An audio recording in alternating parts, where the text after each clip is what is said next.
Hello everyone, जय हिंद दोस्तों। आपके अपने यूट्यूब चैनल जीएस पाठशाला बाय एम तुषार में आप सभी का हार्दिक स्वागत है। जैसा कि आप सभी ने बहुत प्यार दिया, ऐसे ही अपना प्यार बनाए रखें और हमारे चैनल को लाइक और सब्सक्राइब करते रहें। और जो भी क्वेरी हो आप कमेंट बॉक्स में कमेंट कर सकते हैं। हम पूरी कोशिश करेंगे कि आपके प्रॉब्लम को सॉल्व करने की। आज हम एक नया चैप्टर स्टार्ट करने जा रहे हैं, फिजिक्स क्लास 10th का लाइट। इसके बारे में आज हम डिस्कस करेंगे। आई होप कि आप भी पूरे जोश के साथ हमारा ये चैप्टर हमारे साथ कवर करेंगे। चलिए बिना देर किए हुए हम स्टार्ट करते हैं अपना चैप्टर लाइट। यहाँ पर रिफ्लेक्शन और रिफ्लेक्शन के बारे में भी डिस्कस करेंगे आगे चल के। सबसे पहले तो हम जान लेते हैं कि लाइट क्या है। लाइट क्या है? Light is a form of energy. यह क्या है कि एक एनर्जी का फॉर्म है और इसकी वजह से ही हम अपने इर्द गिर्द जो भी वस्तु है, जो भी थिंग्स है, हम उसको आसानी से देख सकते हैं। और इसी के बारे में हम डिस्कस करते हैं। जैसा कि अकॉर्डिंग टू एनसीईआरटी अगर बात करें तो we see variety of object in world around us. हम बहुत सारे वैरायटी ऑफ ऑब्जेक्ट को अपने इर्द गिर्द देख सकते हैं। However we are unable to see anything in a dark room. अगर डार्क रूम में हम चले गए तो जहां पर लाइट का कोई सोर्स नहीं है, तो ऐसे कंडीशन में हम किसी भी ऑब्जेक्ट को देख नहीं पाएंगे। इट मींस कि हमें जो चीज विजिबल होती है वो किसके थ्रू होती है? वो लाइट के थ्रू होती है। ड्यूरिंग द डे सनलाइट हमें मदद करता है, हेल्प करता है किसी भी ऑब्जेक्ट को देखने के लिए। जैसे कि कोई object an object reflect light that falls on it. कोई भी ऑब्जेक्ट हम तभी देख सकते हैं जब तक कि उसपे कोई लाइट का रिफ्लेक्शन ना हो जाए, जब तक कि उसपे कोई लाइट फॉल ना हो जाए, गिर ना जाए। गिरने के बाद जो हमारी आंखों पे लाइट रिफ्लेक्ट होके आती है, तब हम उस ऑब्जेक्ट को देख पाते हैं। जैसे कि हम पेन हो गया, पेपर हो गया, कॉपी हो गया, या हमारे रूम में या आपके रूम में जो भी चीज वस्तु है, जो भी चीजें हैं, जब तक कि उसपे सोर्स ऑफ लाइट इंसिडेंट नहीं करता, इट मीन्स कि फॉल नहीं करता, और फॉल होने के बाद रिफ्लेक्ट करने के बाद हमारी आंखों में आता है, तभी हम उस ऑब्जेक्ट को देख पाते हैं आसानी से। तो लाइट क्या है? विदाउट लाइट इस वंडरफुल दुनिया को, या कह सकते हैं अपनी बेहतरीन दुनिया को नहीं देख पाएंगे। इस वजह से जो मेन सोर्स ऑफ लाइट है, भाई नेचुरल सोर्स ऑफ लाइट है, वो हमारे क्या है? सन है, स्टार्स हैं। ठीक है, चलिए आगे डिस्कस करते हैं। इसमें क्या है कि रिफ्लेक्टेड लाइट जो रिसीव करते हैं, वही जो अभी अभी हमने बताया है कि रिफ्लेक्टेड लाइट जो रहती है उसको हम रिसीव करते हैं, हमारी आंखें रिसीव करती हैं। और इसी इसी की वजह से हम जो भी हमारे आसपास जो भी चीजें हैं, हम सारे ऑब्जेक्ट को आसानी से देख सकते हैं। We are able to see through transparent medium of a light is transmitted through it. अगर लाइट ट्रांसमिट करता है तो ट्रांसपेरेंट मीडियम को भी देख सकते हैं। जो भी ऑब्जेक्ट है, इमेज, आज हम इसके बारे में पढ़ेंगे कि यहाँ पर काफी ऐसे फिनोमिना है लाइट से रिलेटेड, उसके बारे में। जैसे कि ट्विंकलिंग ऑफ स्टार्स हम देख सकते हैं, ब्यूटीफुल कलर्स ऑफ रेनबो देख सकते हैं, इमेज फॉर्मेशन, जो भी इमेज फॉर्मेशन होता है मिरर के थ्रू, वो भी लाइट के थ्रू होता है, वो भी हम देख सकते हैं। आइए हम डिस्कस करेंगे इन सब टॉपिक के बारे में। जैसा कि हम जानते हैं कि लाइट जो हमको चलती हुई दिखाई देती है, हमारी तरफ आती हुई दिखाई देती है, तो वो always travel in a straight line. वो हमेशा क्या है कि एक स्ट्रेट लाइन या एक रेक्टिलिनियर लाइन में ही वो ट्रैवल करती हैं। हम उसी के बारे में डिस्कस करेंगे। ये इस लाइट की कैरेक्टरिस्टिक है। और सबसे बड़ी बात, सबसे इसका इंपॉर्टेंट कैरेक्टरिस्टिक के बारे में अगर बात करें तो लाइट की स्पीड के बारे में बात करते हैं। लाइट का स्पीड जो है वो लगभग 3 इंटू 10⁸ मीटर पर सेकेंड इसकी स्पीड होती है। जैसा कि आप लोगों ने पिछले क्लास में डिस्कस किया होगा, तो इतना बेसिक तो आप लोगों को पता ही होगा। और इसी के बारे में थोड़ा सा हम ओवरव्यू हो जाते हैं कि जो भी लाइट है, वो light always travel in straight line. और उसके क्या है कि जो स्पीड है वो अभी अभी आपको बता ही दिया हमने कि बहुत हाई स्पीड है। और सबसे इम्पोर्टेंट फैक्ट की अगर बात करें तो लाइट इटसेल्फ, जो लाइट आती है, हम लाइट को आते हुए नहीं देख सकते हैं। इट मींस कि वो light itself can not be visible, but वो जिसपे पड़ती है जिस ऑब्जेक्ट पे, उसके बाद वो हमें सीन होती है, तो वो ऑब्जेक्ट हमें दिखाई देता है। नेक्स्ट स्टार्ट करते हैं लाइट से रिलेटेड। एक एनसीईआरटी में पॉइंट दिया गया है आपका डायफ्रैक्शन। डायफ्रैक्शन के बारे में डिस्कस किया गया है। कोई भी ओपेक ऑब्जेक्ट है, ओपेक ऑब्जेक्ट इट मीन्स कि कोई ओपेक ऑब्जेक्ट हम ले लिए जो कि काफी स्मॉल है। ओपेक इट मीन्स कि जहां से लाइट उसके गो थ्रू न हो पाए, उससे पास न हो पाए। तो हम एक छोटा ऑब्जेक्ट ले लें, लाइक द रबर ले सकते हैं आप, रबर एक ले लीजिए, या जो भी है कोई ऐसा आप ग्लास ले लीजिए स्टील का। इसके थ्रू हम अगर लाइट पास करते हैं तो लाइट हमारी उसके थ्रू पास नहीं होगी, उसके कर्व उसके सरफेस से, उसके कर्व सरफेस से लाइट क्या हो जाएगी, रिफ्लेक्ट हो जाएगी। और वो क्या है कि उनके पास टेंडेंसी होती है कि वो बेंड हो जाती है एंड वो स्ट्रेट लाइन में मूव नहीं करती है। इसी प्रोसेस को क्या बोलते हैं, डायफ्रेक्शन ऑफ लाइट बोलते हैं। ये थोड़ा बहुत नॉलेज है जो कि आपसे डिस्कस कर दिया गया है, बाकी इसका अभी आपके चैप्टर में कोई इसका खास रोल नहीं है। तो चलिए स्टार्ट करते हैं नेक्स्ट, कि लाइट के जो फिनोमिनन है, लाइट का उसके लाइट के टाइप जो भी इसके बारे में हम डिस्कस करेंगे कि क्या इसके फिनोमिनन हैं। और I, I, टू टाइप्स के फेनोमेनन होते हैं, एक रिफ्लेक्शन होता है, दूसरा रिफ्लेक्शन होता है। इसी के बारे में डिस्कस करेंगे। पहला हमारा डिस्कशन है रिफ्लेक्शन ऑफ लाइट के बारे में। Reflection of light it means कि कोई भी ऑब्जेक्ट, या सिंपल मैं एग्जांपल देता हूँ कि जैसे कि कोई क्रिकेट बॉल है, आप उसको किसी वॉल पे थ्रो करें तो आफ्टर सम टाइम जैसे वो स्ट्राइक करेगी और तो बाउंस बैक हो जाएगी, उसी सेम मीडियम मतलब हमारी तरफ मूव कर जाएगी। तो इसी प्रोसेस को क्या बोलते हैं, रिफ्लेक्शन ऑफ लाइट। तो यहाँ वहां पर जो हम एग्जांपल दिए थे उसमें एक बॉल का यूज किया था हमने, कि बॉल को थ्रो किया वॉल पे और वॉल पे स्ट्राइक करके वो अगेन हमारी तरफ मूव कराई। तो ऐसे प्रोसेस को क्या बोलते हैं, रिफ्लेक्शन बोलते हैं।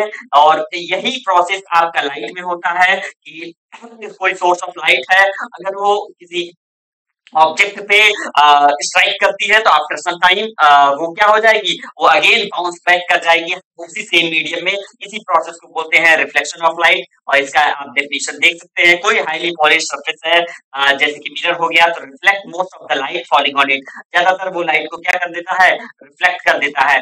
जैसा कि हम फेमिलियर हैं पिछले क्लास में कि रिफ्लेक्शन के लॉज क्या हैं, लॉज ऑफ रिफ्लेक्शन, इसके बारे में डिस्कस करते हैं। लेकिन उससे उधर मूव करने से पहले हम जान लेते हैं कि रिफ्लेक्शन क्या होता है। रिफ्लेक्शन सीधी सीधी बात, कि जैसे ही मैंने बताया कि कोई ऑब्जेक्ट को हम थ्रो करते हैं या बॉल को थ्रो करते हैं, तो ये जो पार्ट है, जो थ्रोइंग पार्ट है, तो इस पार्ट को बोलते हैं इंसिडेंट रे। इंसिडेंट रे, तो अगर हम एज्यूम कर लेते हैं कि कोई लाइट रे किसी ऑब्जेक्ट पे स्ट्राइक करती है, जो स्ट्राइक करते हैं, जो लाइट सबसे पहले स्ट्राइक करती है उस लाइट को बोलते हैं incident ray. Striking off light, simply कह सकते हैं कि incoming ray of light that strike on a surface, जो कि सरफेस पे स्ट्राइक करती है, ऐसे रे ऑफ लाइट को क्या बोलते हैं, इंसिडेंट रे बोलेंगे। ठीक है, आई होप कि मेरी बातें समझ में आ रही होंगी आप सभी को। चलिए ये हमारा इंसिडेंट रे हो गया, आने वाली लाइट इंसिडेंट हो गई, और जो लाइट रिफ्लेक्ट हो रही है, मतलब अब यहाँ से स्ट्राइक करके फिर अगेन वो सेम मीडियम में बाउंस बैक हो रही, तो इस लाइट को हम क्या बोलते हैं, सेकंड वाली लाइट को रिफ्लेक्टेड रे बोलते हैं। इसी लाइट को रिफ्लेक्टेड रे बोलते हैं। तो इसका सिंपल डेफिनेशन ये हो सकता है कि द रे that bounce back of the surface is known as reflection of sorry is known as reflected ray। इसको क्या बोलेंगे, रिफ्लेक्टेड रे बोलेंगे। और ये इंसिडेंट रे और ये रिफ्लेक्टेड रे, इसके बीच का जो परपेंडिकुलर रे होता है, इसको हम नॉर्मल रे बोलते हैं, जो कि सरफेस के बिल्कुल परपेंडिकुलर रहता है, बिल्कुल परपेंडिकुलर। तो ऐसे रे को हम क्या बोलेंगे, नॉर्मल रे बोलेंगे। ठीक है, आई होप कि मेरी बातें समझ में आई होंगी आपको। ओके, जैसे मैं यहाँ पे कोशिश करता हूँ कि आपको फिगर के माध्यम से समझा सकूं।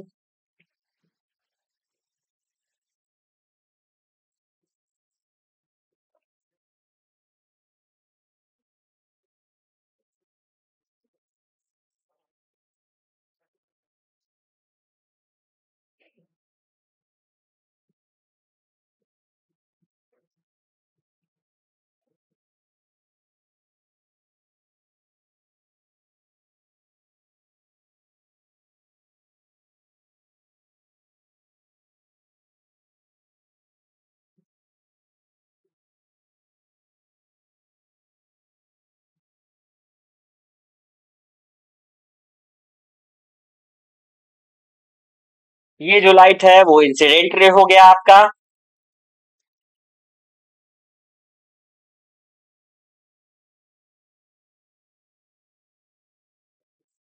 इंसिडेंट रे, और ये लाइट रे जो या इधर मूव कर रही है वो आपका रिफ्लेक्टेड रे हो गया।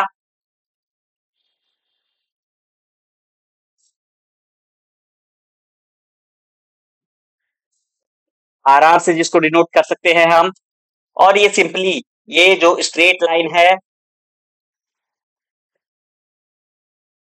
थोड़ा सा अगर वो हो जाए, डेविएट हो जाए, तो इसके लिए मैं माफी चाहता हूँ।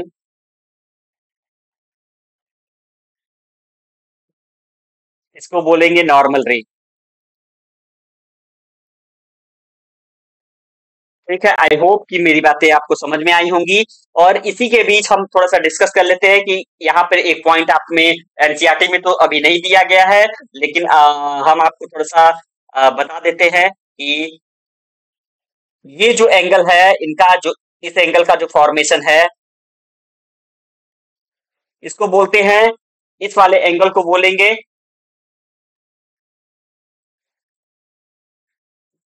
इस एंगल को बोलते हैं एंगल ऑफ इंसिडेंस। एंगल आई से डिनोट कर रहे हैं। ओके, ये वाला जो एंगल है, इस एंगल को हम डिनोट करते हैं, इसको हम बोलेंगे एंगल आर।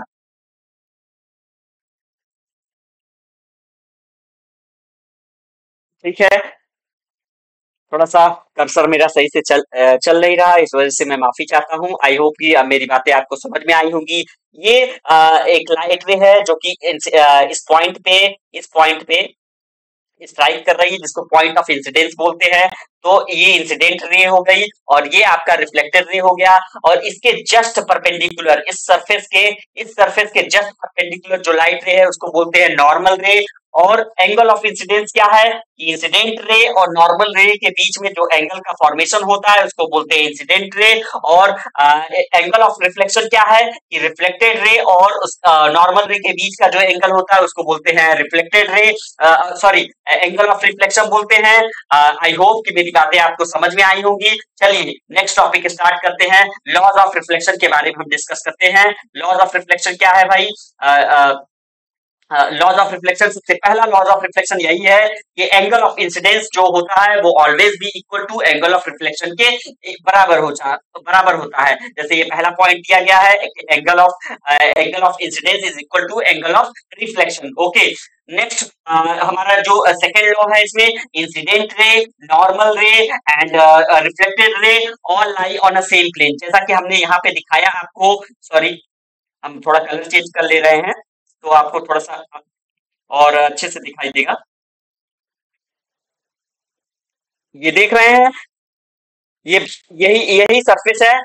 इस सरफेस से इस सरफेस पे लाइट स्ट्राइक की है। जैसे इसको मैं पॉलिश भी कर दे रहा हूं ताकि आप लोग थोड़ा आसानी से समझ सके कि ये कैसा है। ऑब्जेक्ट पॉलिश्ड है। ओके, ये हमने इसको पॉलिश कर दिया। ठीक है, आई होप मेरी बातें आपको समझ में आ रही होंगी। तो ये जो लाइन है, ये हमारा सरफेस है। इस सरफेस पे ही इंसिडेंट रे स्ट्राइक किया, और उसी सेम मीडियम में ये रिफ्लेक्ट भी हो गया, और उसी सेम मीडियम में नॉर्मल रे है। तो एक प्लेन सरफेस पे ये सारी चीजें हैं, तो इसी को हम क्या बोलते हैं, यही हमारा क्या है, सेकेंड लॉ ऑफ रिफ्लेक्शन है। ओके, आई होप ये मेरी बातें आपको समझ में आई होंगी। Incident ray, normal ray and reflected ray all lie on the same plane. और इसी दो यही हमारा क्या है, लॉ ऑफ रिफ्लेक्शन है। यही टाइप्स के इनके दो पार्ट हैं, टू टाइप्स हैं हमारे लॉ ऑफ रिफ्लेक्शन के। चलिए नेक्स्ट टॉपिक स्टार्ट करते हैं। हम बात करते हैं आपके इमेज के बारे में। इमेज क्या होता है, इमेज के बारे में डिस्कस करते हैं कि जो भी हमारा इमेज का फॉर्मेशन होता है आफ्टर रिफ्लेक्शन, तो ऑब्जेक्ट जो इमेज बनेगा वो टू टाइप्स का होता है। एक होता है रियल इमेज, दूसरा होता है वर्चुअल इमेज। रियल इमेज वो इमेज होते हैं जो कि जो हमें स्क्रीन पर दिखाई दे। कहने का मतलब कि जो that can be obtain on A screen, जो हमें स्क्रीन पर दिखाई दे वो हमारे रियल इमेज होते हैं। और ऐसे इमेज जो हमें स्क्रीन पर ना दिखाई दे, that can not be obtain on screen, that image is known as virtual image. Real के साथ हमेशा ही जो इमेज बनता है वो उल्टा बनता है, इन्वर्टेड बनता है, और वर्चुअल के साथ जो इमेज बनेगा वो हमेशा कैसा बनता है, इरेक्ट बनता है, सीधा। जैसे यहाँ पे आपको एक एग्जाम्पल के तौर पे मैं समझा सकता हूँ कि जैसे जो भी वास्तविक चीजें हैं उसका जो बड़ा भाई होगा वो हमेशा क्या होगा, उल्टा होगा। ऐसे याद कर लीजिए। और जो भी हमारा क्या है, आभासी है, इट मीन्स की वर्चुअल, वर्चुअल इमेज है, तो उसका जो इमेज बनेगा वो हमेशा कैसा बनता है, सीधा। तो सिंपली ये कह सकते हैं कि जो रियल है वो उल्टा होता है। कहने का मतलब जो कहते नहीं है कि जो दिखाई देता है वो होता नहीं है। तो इट मीन्स कि जैसा जो इंसान है वो उसका नेचर हम जज नहीं कर सकते कि वो किस टाइप का है। तो जो जैसे वो दिखता है जरूरी नहीं कि वो उस टाइप का इंसान हो। तो ऐसे ही जो रियल है वो जरूरी नहीं कि सीधा हो। रियल हमेशा क्या होता है, उल्टा ही होता है। वर्चुअल जो है, वर्चुअल वो है वो हमेशा क्या होगा, सीधा होगा। तो आई होप मेरी बातें आपको समझ में आई होंगी। मैं पूरी कोशिश कर रहा हूँ कि आपको इस टॉपिक को काफी अच्छे से क्लियर कर सकूं, काफी अच्छे से कवर कर सकूं। चलिए स्टार्ट करते हैं नेक्स्ट पॉइंट इसका। जो भी कर्व सरफेस, कर्व सरफेस जैसे कि एग्जांपल हम ले सकते हैं कि कर्व मिरर के बारे में बात करते हैं। जैसे अ, अ, हम हमारे घरों में काफ़ी मतलब जो जो हम डाइनिंग टेबल पे फूड ईट करते हैं तो स्पून का यूज़ कर लेते हैं। तो जो स्पून है, स्पून का आप शेप देख लीजिए, शेप कैसा है, उसका आकार कैसा है, उसका आकार बिल्कुल इस टाइप का होता है। तो ऐसे सरफेस को हम कर्व सरफेस बोलते हैं। तो हम मिरर के बारे में ही डिस्कस करेंगे कि हमारा जो मिरर होता है, जो ये कर्व सरफेस है, उसी के बारे में डिस्कस करते हैं। सॉरी। तो ये जो कर्व सरफेस का फॉर्मेशन होता है, तो कर्व सरफेस का फॉर्मेशन तभी होता है कि जब तक कि कोई स्फेरिकल ऑब्जेक्ट ना हो। अगर स्फेरिकल ऑब्जेक्ट है तो उसको कट कर देते हैं, तो उसका जो पार्ट निकालते हैं वो हमारा एक क्या बनता है, एक एज अ कर्व सरफेस बन जाता है। तो सिंपली यहाँ पे जो एनसीईआरटी में दिया गया है हम उसके बारे में डिस्कस कर लेते हैं कि स्फेरिकल मिरर होता क्या है। सबसे पहले तो स्फेरिकल मिरर के बारे में जान लेते हैं, तब हम कर्व सरफेस के बारे में आपको हम बता देंगे इसके बाद, ठीक है। चलिए स्टार्ट करते हैं कि ऐसे मिरर जिसका रिफ्लेक्टिंग सरफेस कैसा हो, स्फेरिकल हो। इट मींस कि एज्यूम कर सकते हैं कि एक हमारा क्या है, एज अ बॉल है या फुटबॉल जैसा है। फुटबॉल तो काफी बिग साइज हो गया, तो एक बॉल आप एज्यूम कर लीजिए, एक रबर का बॉल है। वो कैसा, किस टाइप का है, किस उसका साइज कैसा है, उसका शेप कैसा है, उसका शेप स्फेरिकल है, ठीक है। तो स्फेरिकल शेप है, तो ऐसे ही ऑब्जेक्ट है जिसके पास रिफ्लेक्टिंग सरफेस है। तो ऐसे ऑब्जेक्ट को हम क्या बोलेंगे, ऐसे मिरर को हम क्या बोलेंगे, स्फेरिकल मिरर बोलेंगे, ठीक है। तो स्फेरिकल मिरर को हम कट कर देते हैं। जैसे ही हम डिवाइड करते हैं, कट करते हैं, तो हमारा एक पार्ट इस टाइप का बन जाता है, बिल्कुल कर्व सरफेस का। तो इस कर्व सरफेस को हम क्या बोलते हैं, कर्व मिरर बोलेंगे, ठीक है। तो कर्व मिरर, अगर कर्व मिरर का आउटर सरफेस अगर पॉलिश कर दिया जाए, पॉलिश इट मीन्स कि हम पेंट करते हैं सिंपली। मिरर जैसे जो हमारे घरों में प्लेन मिरर है, प्लेन मिरर को देखेंगे, अगर वो कभी ब्रेक हो जाता है तो ब्रेक होने पे उसका पीछे वाला पार्ट देखेंगे तो वो पॉलिश कर दिया जाता है, पेंट कर दिया जाता है। Silver silver colour silver paint use कर दिया जाता है ताकि वो हमारा जो एक सरफेस रिफ्लेक्टिंग हो जाए और एक सरफेस पॉलिश हो जाए। तो अगर हम इस स्फेरिकल मिरर का पहला पोर्शन जो हमने कट किया है, अगर उसका आउटर सरफेस देखते हैं, अगर पॉलिश्ड है तो आउटर सरफेस अगर पॉलिश कर दिया जाए और तो इनर सरफेस हमारा क्या बन जाएगा, रिफ्लेक्टिंग सरफेस बन जाएगा। रिफ्लेक्टिंग सरफेस इट मींस कि जो कर्व है वो इनवर्ड डायरेक्शन में है, और जो आउटर सरफेस है, आउटर सरफेस पे हमने पॉलिश कर दिया है। तो ऐसे मिरर को हम क्या बोलते हैं, ऐसे मिरर को हम कॉनकेव मिरर बोलते हैं। आइए हम डिस्कस करेंगे कि कॉनकेव मिरर होता क्या है, जैसा कि आपको हम एनसीईआरटी के फिगर में दिखा देते हैं कि कॉनकेव मिरर कैसा है। ये हमारा कॉनकेव मिरर है, आप यहाँ देख सकते हैं कि इसका आउटर सरफेस हमने क्या कर दिया, पॉलिश कर दिया। इनर सरफेस रिफ्लेक्टिंग हो गया, तो आउटर सरफेस पॉलिश कर दिया, इनर सरफेस रिफ्लेक्टिंग हो गया। कोई भी ऑब्जेक्ट ऑब्जेक्ट सॉरी कोई भी ऑब्जेक्ट हम रखते हैं यहाँ पे, एक मिनट, कोई भी ऑब्जेक्ट अगर इसके फ्रंट पे रखते हैं तो अगर इसके फ्रंट पे हम कोई भी ऑब्जेक्ट रखते हैं तो या सोर्स ऑफ लाइट रखते हैं तो वो स्ट्राइक करती है, उनकी लाइट स्ट्राइक करती है इस मिरर पे और इसका इमेज का फॉर्मेशन बनता है, जो कि क्या है इसके फ्रंट डायरेक्शन में ही इसके इमेज का फॉर्मेशन बन जाएगा। और हमारा सेकंड जो पार्ट है वो कॉन्वेक्स मिरर होता है। और कॉन्वेक्स मिरर क्या है, जस्ट इसका रिवर्स पार्ट है। हम ये कह सकते हैं कोई ऐसा ऑब्जेक्ट जिसका क्या कर रहे इनर सरफेस, इनवर्ट डायरेक्शन जो इनवर्ट सरफेस है उसको पॉलिश कर दिया जाए और इसका आउटर सरफेस क्या बन जाएगा, रिफ्लेक्टिंग सरफेस बन जाएगा। और कोई भी ऑब्जेक्ट कोई भी लाइट सोर्स अगर आ रही है इस पे तो ये टकरा के क्या हो जाएंगी, दूर भागेंगी, क्योंकि ऐसा इसका सरफेस कैसा है, बिल्कुल आउटवर्ड डायरेक्शन बल्जिंग आउटवर्ड है। तो इसका सरफेस ही ऐसा है जिसकी वजह से जो भी लाइट रे आएगी वो कन्वर्ज न करके डायवर्ज हो जाएगी, दूसरे डायरेक्शन में चली जाएंगी। और कॉन्केव मिरर की बात करें तो यहाँ पर जो भी लाइट रे स्ट्राइक करेंगी वो क्या हो जाएंगी, वो एक पॉइंट की तरफ मूव करती नजर आएंगी। जो भी लाइट हमारी आएंगी आफ्टर रिफ्लेक्शन, हम अभी डिस्कस करेंगे इसके बारे में काफी अच्छे से। तो हम अभी यहाँ पे आपको बस ओवरव्यू करा दे रहे हैं कि क्या कैसे इमेज का फॉर्मेशन होता है या क्या है। तो इसके जो भी इसका लाइट रे है वो क्या करेगा, लाइट रे को कन्वर्ज कर देगा, किसी एक पॉइंट पे कन्वर्ज कर देता है। कन्वर्ज मतलब कि जहां पर कई सारी लाइटें आके एक दूसरे पे मिल जाए। ठीक है, डाइवर्जिंग क्या होता है कि जो भी लाइट रे है वो क्या हो जाए, फैल जाए, इट मीन्स की स्प्रेड कर जाए। तो ऐसे मिरर को क्या बोलते हैं, डाइवर्जिंग मिरर बोलते हैं, जो कि कॉन्वेक्स मिरर कहा जाता है। और कन्वर्जिंग मिरर उसको बोलते हैं, कॉन्केव मिरर को, जो कि क्या करता है, लाइट रे को कन्वर्ज करता है। आई होप मेरी बातें आपको समझ में आई होंगी। और आज हम यहीं तक लेक्चर को रखते हैं, फिर नेक्स्ट टॉपिक हम स्टार्ट करेंगे। इसके आगे का जो भी है कॉन्केव मिरर कॉन्वेक्स मिरर के बारे में डिस्कस करेंगे और उसके कुछ टर्म हैं उसके बारे में डिस्कस करेंगे।